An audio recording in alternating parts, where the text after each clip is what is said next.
வணக்கம். அறம் சொல்லும் திருக்குறள். இந்த பகுதியில் இன்றைக்கு அதிகாரம் 14 ஒழுக்கமுடைமை 9வது திருக்குறளை பார்ப்போம்.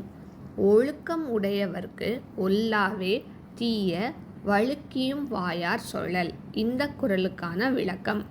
தீய சொற்களை தவறியும் தம் வாயினார் சொல்லும் குற்றம் நல்ல ஒழுக்கம் உடையவர்களுக்கு ஒருபோதும் பொருந்தாத பண்பாகும்.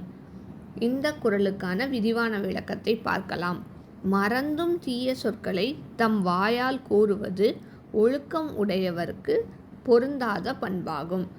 ஒழுக்கம் உடையவன் எப்போதும் தான் மறந்து கூட தீய சொற்களை தன் வாயினால் கூற மாட்டான் என்பதையே இந்த குறள் வலியுறுத்துகிறது.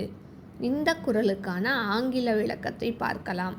It is impossible for those who possess discipline and virtue to speak evil or hurtful words, even if they slip up or do so unintentionally. மீண்டும் குறள். ஒழுக்கம் உடையவர்க்கு ஒல்லாவே தீய வழுக்கியும் வாயார் சொலல். உங்கள் இல்ல குழந்தைகளின் மனதிலே தினம் ஒரு திருக்குறள் பதிய எங்கள் சேனலை சப்ஸ்கிரைப் பண்ணுங்கள். லைக் பண்ணுங்கள், ஷேர் பண்ணுங்கள், கமெண்ட் பண்ணுங்கள், சப்ஸ்கிரைப் பண்ணுங்கள். நன்றி. மீண்டும் நாளை அடுத்த குறளில் சந்திப்போம்.